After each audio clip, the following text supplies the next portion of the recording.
My name is Mary Conquest. I'm your host for Safety Labs, the podcast where we explore the human side of safety to support safety professionals. We move past regulations and reportables to talk about the core skills of safety leadership: empathy, influence, trust, rapport. In other words, the soft skills that help you do the hard stuff. This podcast is created by Safety Products Global, the world's leading manufacturer of safety knives. Through our trusted brands, Clever, Slice, and PHC, we empower companies to prevent injuries by providing safer cutting tools for every material and application. Hi there. Welcome to Safety Labs. Most occupations can benefit from lessons learned in other disciplines, and safety is no exception. For example, communications fundamentals can inform effective report and procedure writing, and psychology helps us understand compliance and on-the-job decision-making. Our guest today believes that design thinking can improve safety outcomes. But what is design thinking, and how can it affect your work as a safety practitioner? Stick around and we will find out. Dr. Ben Goodheart is the founder of Magpie Human Systems, an international consultancy working with high-consequence industries to design organizations that are safe, resilient, and adaptable. He has 30 years' experience in industries that include aviation, healthcare, and power, and holds advanced degrees in safety science and organizational risk and culture. His research focus has been on building safety capacity in complex adaptive systems. Dr. Goodheart is recognized for making safety and leadership concepts accessible and practical in operations where the price of failure is high, and his work has taken him around the world to teach, learn, and connect with others who believe in the power of human-centered work. He joins us from Denver, Colorado. Welcome. Thank you. So let's start with the basics. What is design thinking?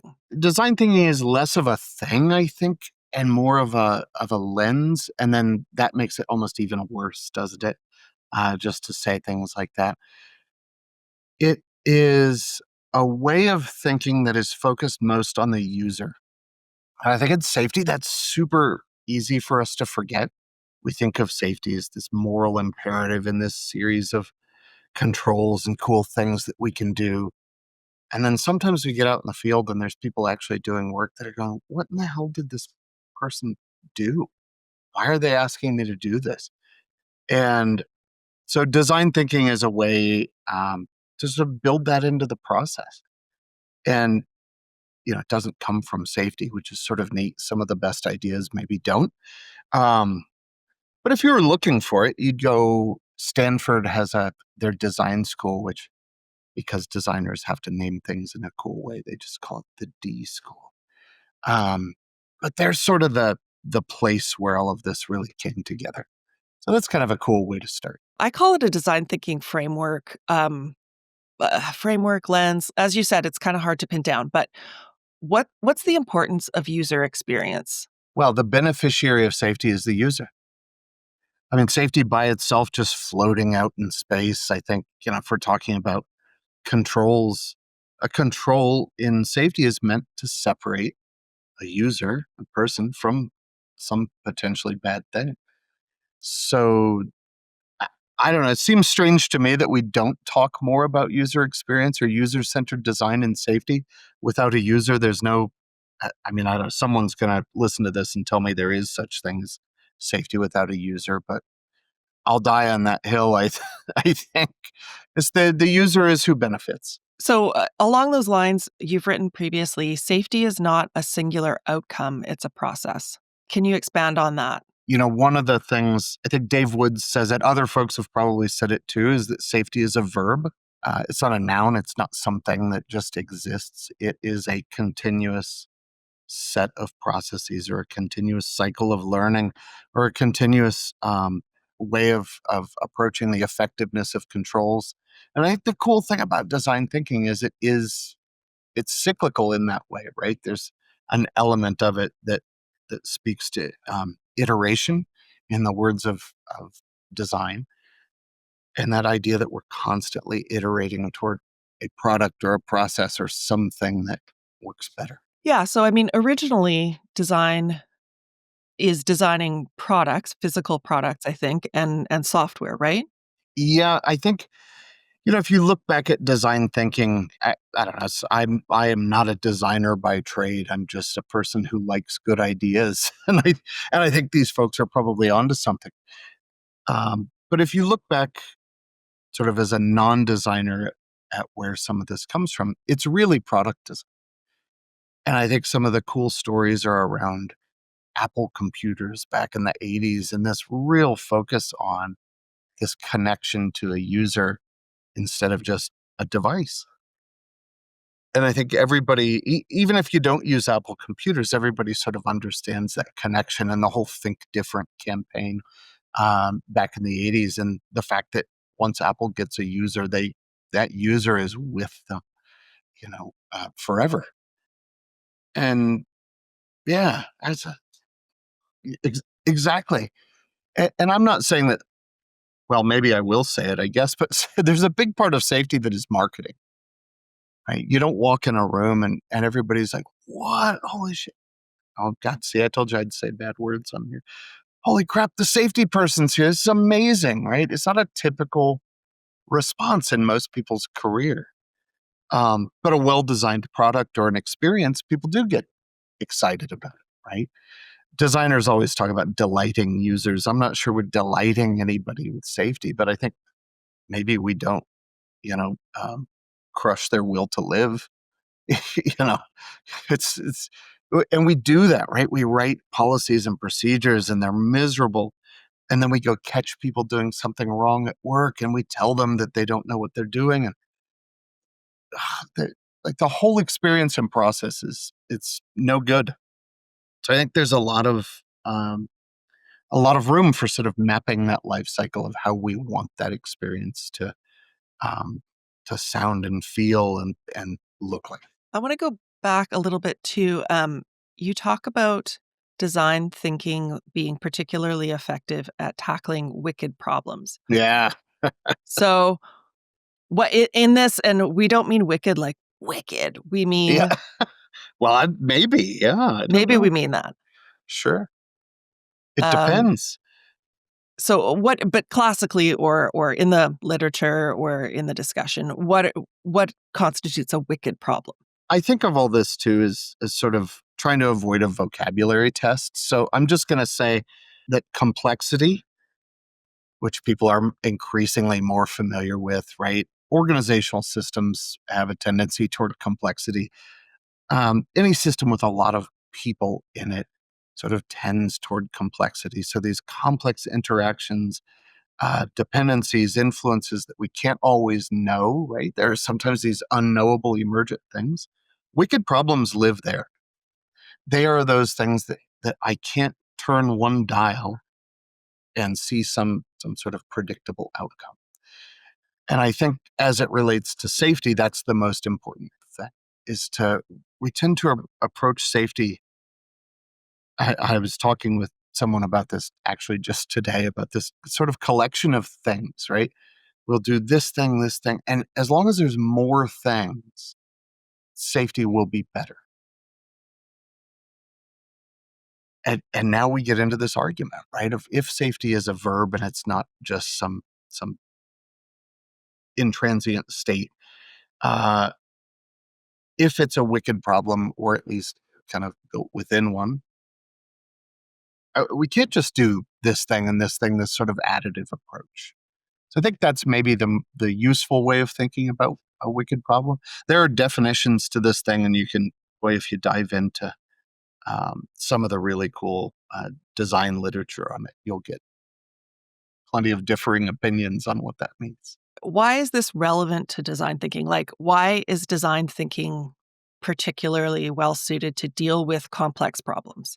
I'm going to argue against myself a little bit here, Mary, but I think when you think about things like HOP, human and organizational performance, right?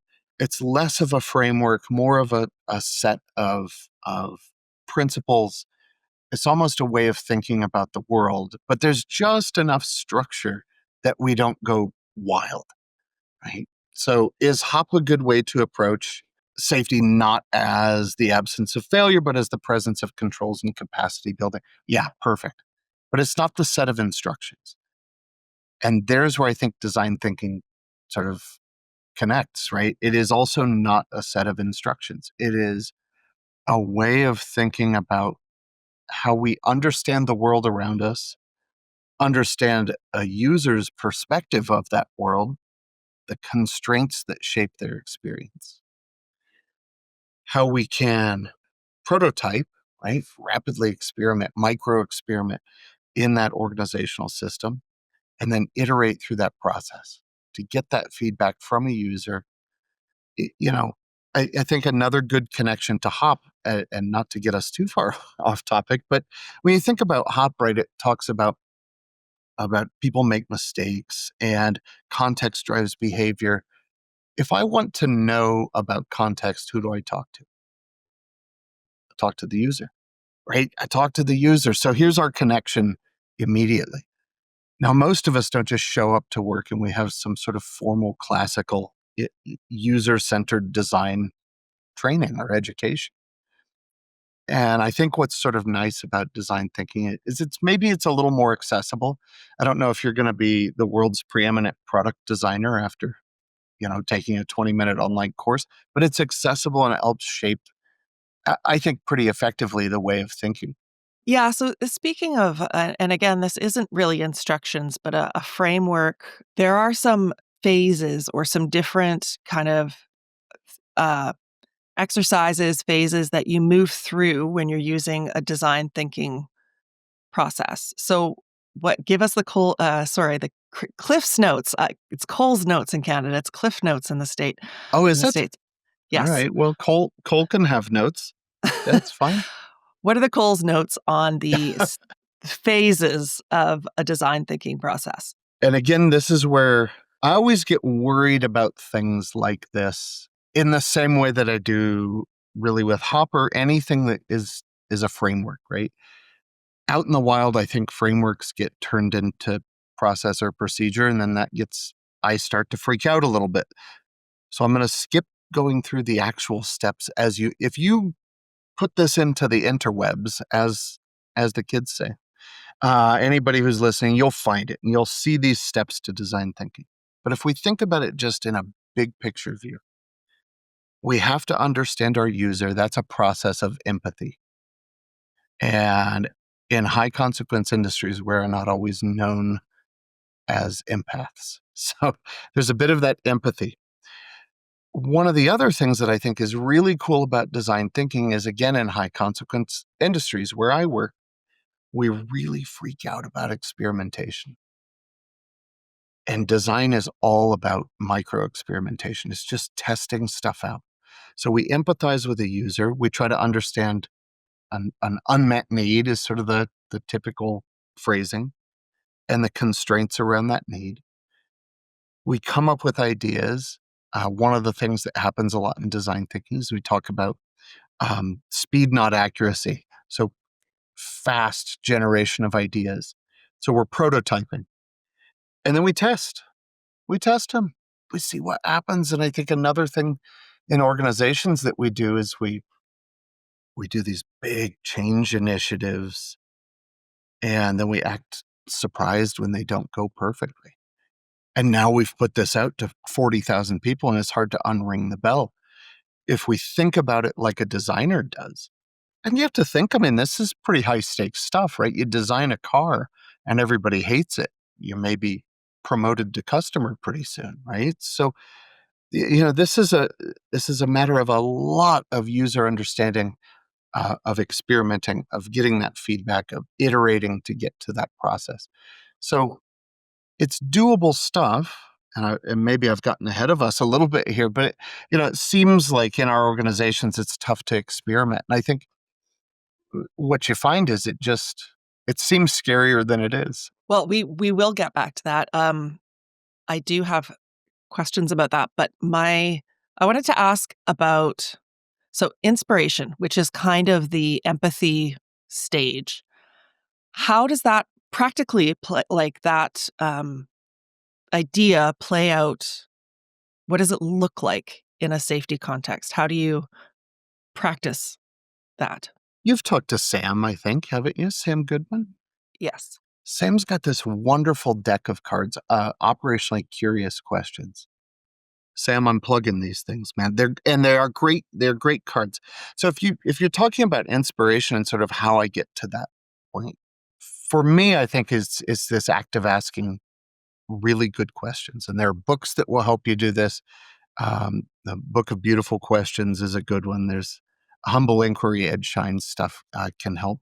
Sam's cards, and you just get this boatload of really great questions. To me, that's the inspiration, right? Because people are then sharing that thing that either they really like or appreciate or enjoy, or the thing that's driving them a little crazy. And I think safety folks, we tend toward wanting to fix things, to solve problems or to get better. And I think for anyone who really likes making things better, that's inspiring to learn those things. It sounds to me like a combination of curiosity and active listening, really.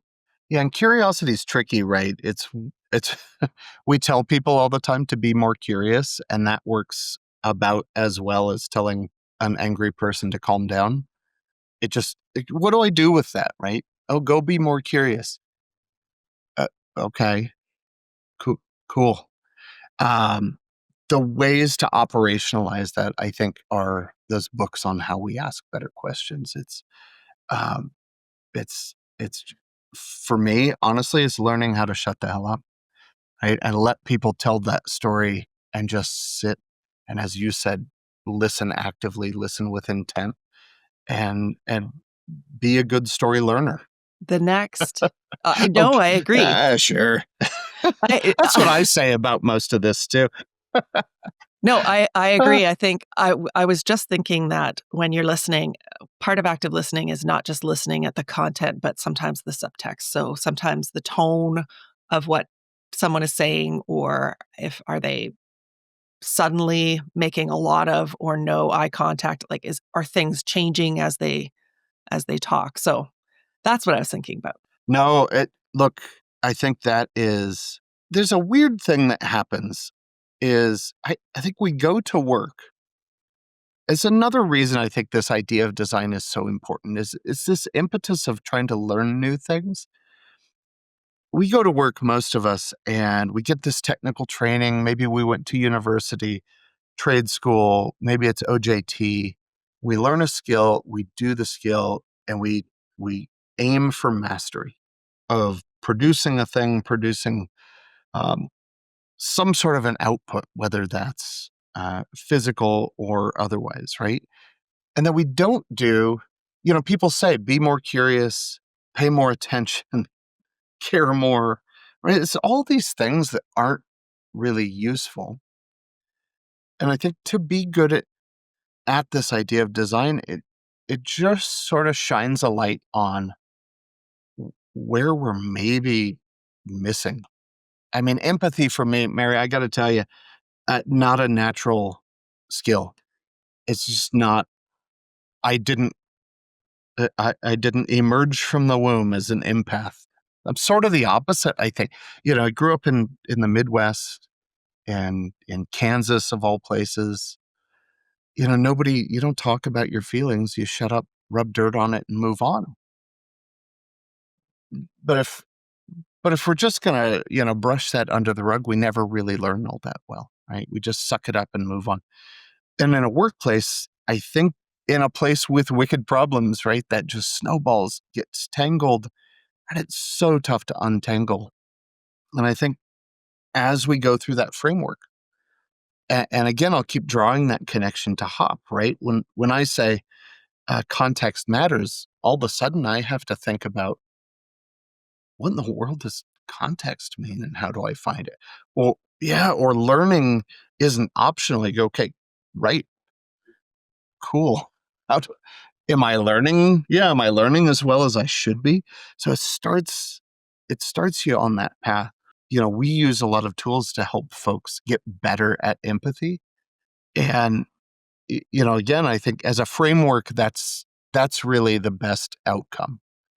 Is not that we've solved all the world's problems or designed perfection, but that we help people get a little better at the skills we don't typically train on or develop at work. Yeah, which is going to give them capacity to later Yeah, good point.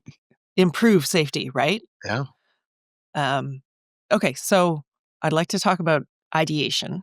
yeah, How me does too. that work? How does that work for design, and what might that look like in safety practice? When I started in safety, it was really heavy on investigation. So the bad thing has already happened. I can't fix it. And you go, well, maybe at least I can't make it worse. And I think we did make it worse a lot of times. And and I think we did the opposite of ideation. And what I mean by that is we would go down and in trying to find these minute details and then draw some conclusion and write a report that told somebody what to do. And we were nowhere near the work they were performing. And ideation's sort of the other way around, right? If we're really doing it well, we have either empathized so fully that we can take on that persona, right? Or take on the way that someone feels in their own shoes, right? Empathy. Or we've got the people in there, right? A designer who's designing a new product uses focus groups and things like that. But in safety, we come up with procedures and recommendations, and we've never thought of a focus group in our damn life. We've decided as a safety pro, we know the answer. And so I think what it looks like when it's really good is another one of those connections to human performance, right? Of getting the people who are close to that work involved in that co-creation of ideas. And a lot of them. And then I don't know, around here, maybe we're not good at naming things, but I always call it the idea Thunderdome, right? Like no idea is safe. We're going to have a bunch of them, and a lot of them will not survive. And we kill off ideas ruthlessly, but you got to have a lot of them to be able to get a few good ones. So I think ideation looks like that. It's a numbers game. It's being unafraid to come up with things that we think might help. And, one of the things that I've learned from folks who are really good at this, I don't know about you, I tend to get super tethered to reality, and maybe that's good in in safety. But when you're coming up with ideas, like the wild, out of the blue, kind of crazy stuff is so important. You have to have a few of the really wild ones to kind of push things around. So I think that's something we can learn in safety too, is sort of being unafraid to get a little weird. Yeah, I think before the Thunderdome, you had written ideation thrives on the ability to defer judgment. So that's that first phase, right? Where like you're bringing in all these ideas. And what it makes me think of, honestly, is improv. Such a good connection. Yeah, perfect. It is, because improv is fast. Yep. And you don't argue when somebody says whatever that line is, you don't argue, you just go. Now Yeah. that's a perfect example. Yeah. Yeah. Very, You very, don't say you made a wrong choice about this scene. yeah. You have to go with it. So You just go. And um, that's I might steal that from you if that's okay, but that's a great way of thinking about that deference of judgment. And it's so hard. yeah. We're definitely not I think anyway in this culture we're more likely to censor than we are to defer judgment. But then the judgment, as you said, it's not like we're deferring it forever. Um, that's Right. just in the collection of ideas. Yeah, this is, again, it's a numbers game. That whole idea of speed, and I think sometimes that helps. I have to do that a lot, which is just set a timer and say, okay, for 3 minutes, our goal is just take a pile of sticky notes and write as many ideas as we can. It is a volume thing. Just get as many as you can. Sometimes it's nice to be heads down because you can't judge if you don't see everybody else's work, right? The self-censoring is something in there too, but I think if we pre-brief this stuff well enough, we can not eliminate, but maybe mitigate some of that. But it's so hard because we're not used to that. we sit in meetings and try to come up with the one true path.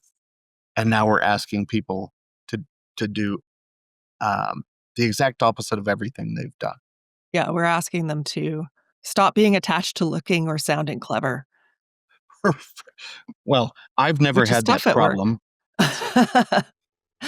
All Maybe right, that's why I so like design thinking work, is the looking or sounding clever has never been a challenge.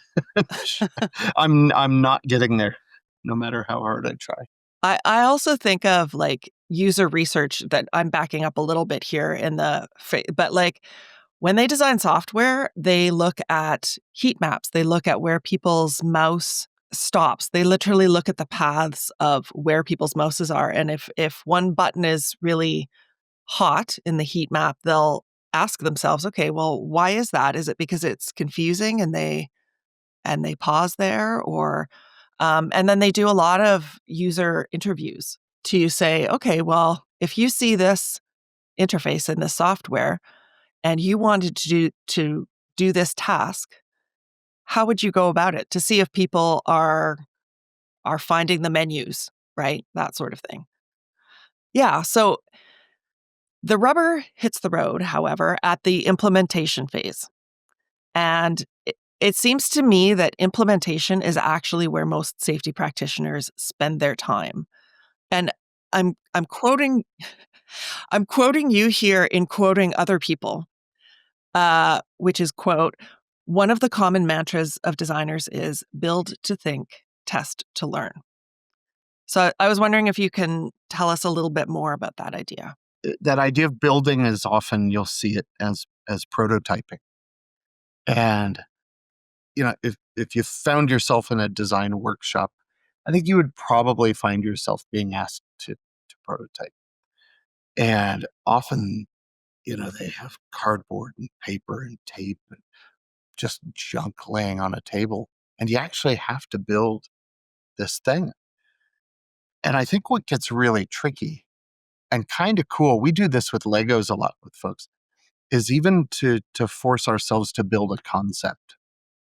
So if I want to change something conceptually in an organization that I think will build capacity, forcing myself to sort of put that into three-dimensional space, that building to think means I'm engaging different parts of the brain that maybe aren't otherwise firing at the same time. And it's a cool way to just sort of approach it from different angles, to have something to show. And actually, designers say things like show, not tell.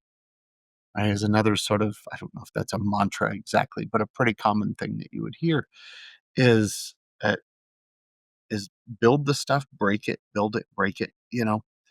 It's really tough in safety. We're not going to do um, Silicon Valley stuff. They talk about failing fast. Well, that has sort of limited utility in a nuclear facility. You're like, hey, maybe don't fail fast, guys. Um, but where I would think about this in a really tightly coupled place or a high consequence industry is fail small, right? Pick these little things that I can build, and I've got a great experienced team, or I've got redundancy in a system, or I've got spare parts. So I know I can kind of poke and prod at the edges a little bit. Fail small, learn, right? So build to think, right? And then now let's go learn when we start breaking stuff.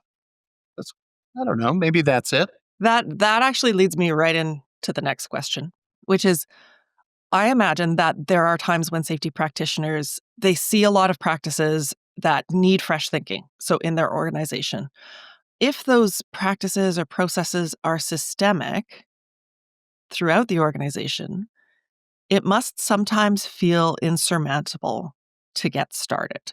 So that brings up what you were just talking about, the idea of incremental change. Is that what you would recommend? Like, how would you And I would just add, I think incremental is a really important way of describing that. And I would just add smaller than you think. Psychological safety, right? Big thing that we like to talk about in organizations, this ability to speak up or try things and not feel like we're in professional jeopardy. Super great. but nobody likes to look like a dummy in front of their boss or their peers, right? Some of that is just self-imposed. We don't often reward that experiment, fail sort of thing, especially at work. Efficiency is being pushed, right? It's a financial thing. So I think smaller than you think works better than you think it will. And, I always ask people to look for places with capacity first. During the holidays when I'm working at half staff, no, let's probably not experiment right now. Let's wait till we have some folks around. Turnover is hitting us really hard. I've got 60% turnover on the team. I'm losing experienced people. I, I don't know that that's the right time or place to experiment. But finding those places, whether it's a job site or a line of business in the organization or even a shift, and saying, hey, we're thinking about a few ideas. Actually, you helped us think of some of these ideas. We want to try them out. Would you try it for a week and we'll meet in a week and see what we think? Just beat this idea half to death. It'll be great. And that it's almost that permission structure to say the expectation is actually that we break it, not that it's an unwanted side effect. So you would want to emphasize, like, this is an experiment. This is not us telling you, let's try this, and we hope that it will make things better. And if it doesn't, then it's your fault. Right.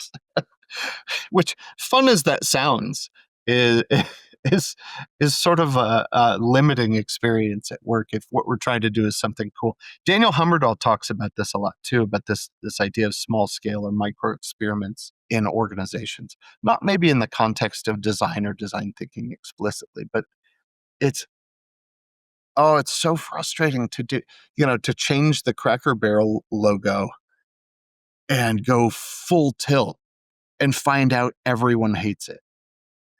Or HBO Max, I forget, what somebody paid McKinsey to do this and change the logo 4 times.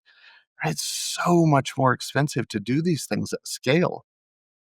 And you're just losing that trust every time you do it, right? I put out something bad. I tell everybody what we're doing. They look at me like I'm crazy. It gets out into the wild and we find out it's not helpful, or worse, it makes it tougher.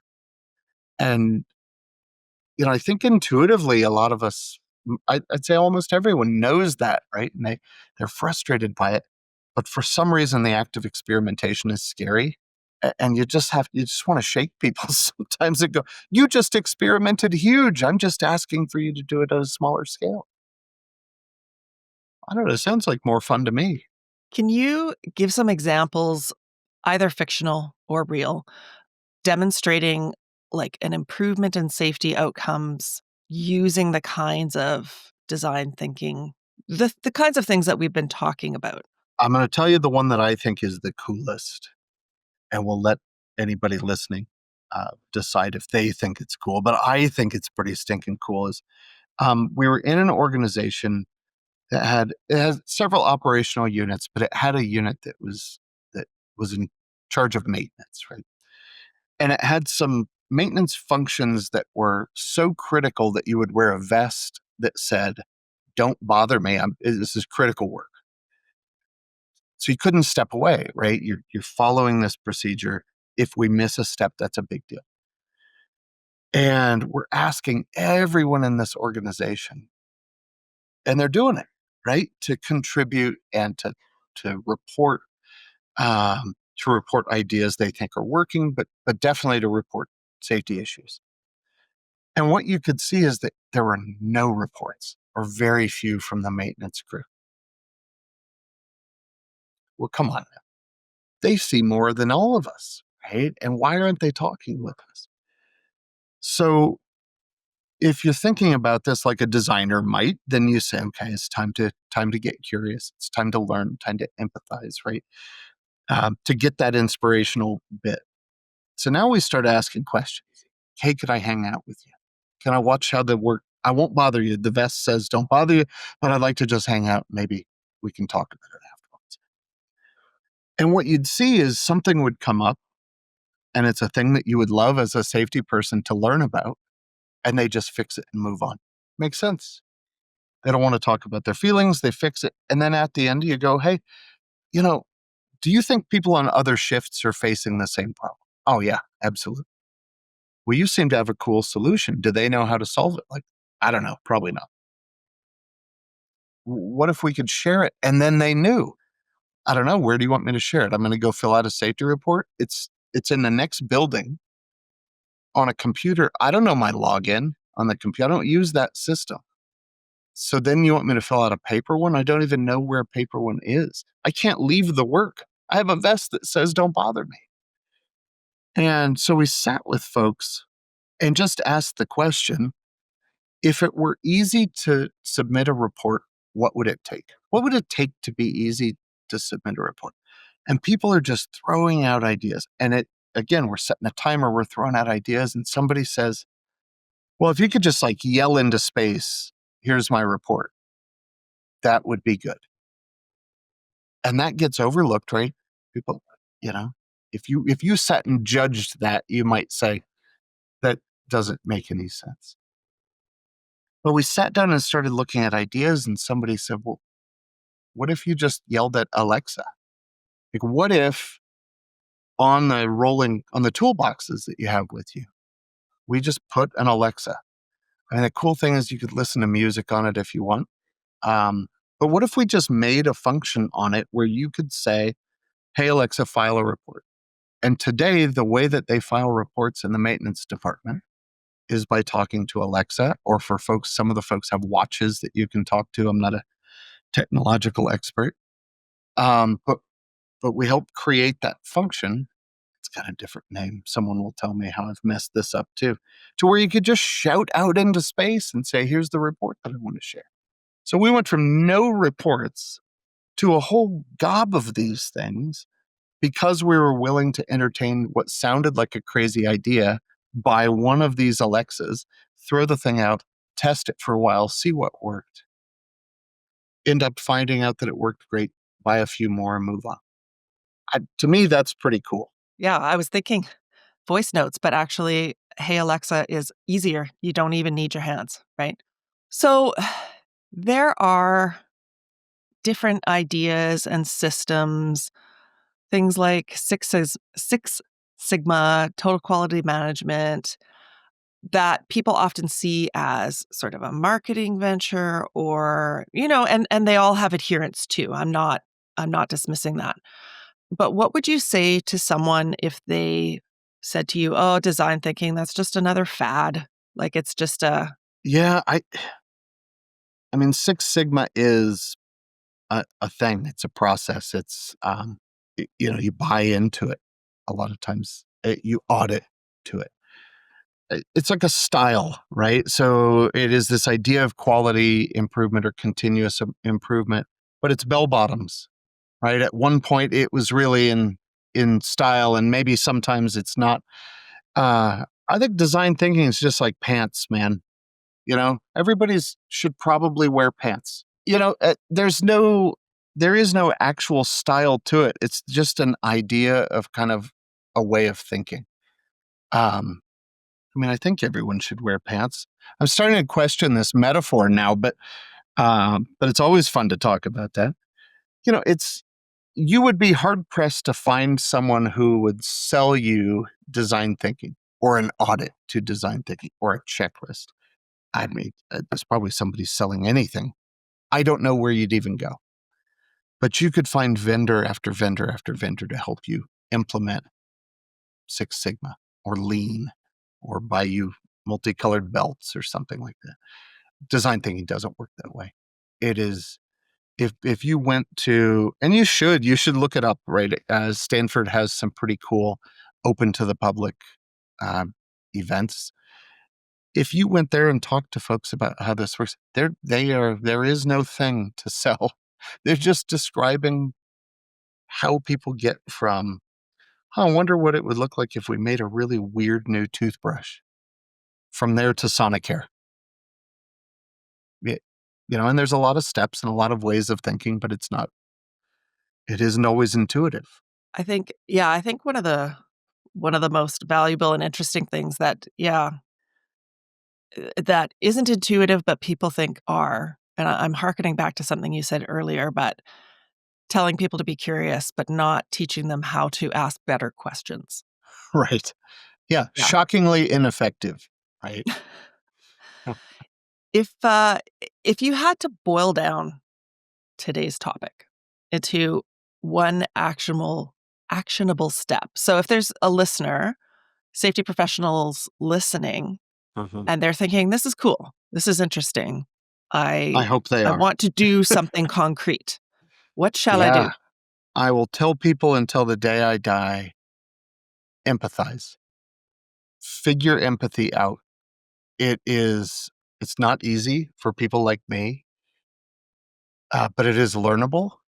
I always think about it like, and I tell people it's like singing, right? Most folks have the ability to sing, and you may not be good at it, but if you had a voice coach, you'd be better. And I think empathy is that way. You may never be the best, but you can be better. Um, there's a company called Explain, and it is the letter X, Plane, and then you put .com and you go to their website. And Explain does some really cool visual work, visual thinking, but they also have something on their website you can download called an empathy map, or you can reach out to us. We'll give you an empathy map. And an empathy map is just a guide. It's all it is. It just gives you 7 steps to follow. So a little bit of structure. It's sort of like saying, be curious. Well, I need to teach you how to ask better questions. Be more empathetic is not helpful. It's probably actually harmful. One of the ways that we can do that is with a little bit of structure that's repeatable. And it has sure helped me over time. Yeah, there's plenty of really neat books on that as well. But I think, once you start empathizing, you can't help but see things differently in the world. And if you are at all interested in making the world better, now you've just got a million opportunities in front of you. Okay, I'm going to zoom way out now, way out into larger territory, and ask some questions that I ask every guest. So the first one is, where would you focus? And this might be the same answer, but where would you focus training for the next generation of safety professionals? Not on safety. And I mean that normally I answer with some pretty smart ass commentary, but that's not it. I mean, we can teach safety. I can take somebody and sort of work them through that process of understanding safety.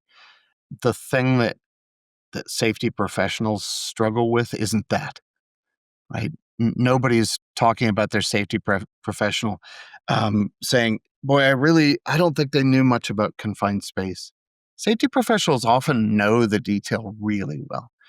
Um, the way you communicate, the way you frame problems. I mean, this is another thing that I think we struggle with. We're people that love to act, and we often try to solve a need that we haven't really identified a user for. We just start fixing stuff. So I think that's where I would focus all exclusively on the non-technical pieces of things. How do I communicate? How do I lead? How do I understand the way people make decisions?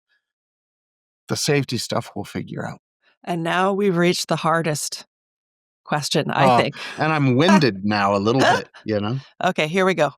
If you could go back in time to the beginning of your safety career, what is a piece of advice that you might give yourself? Oh, settle down, dude. You know, uh,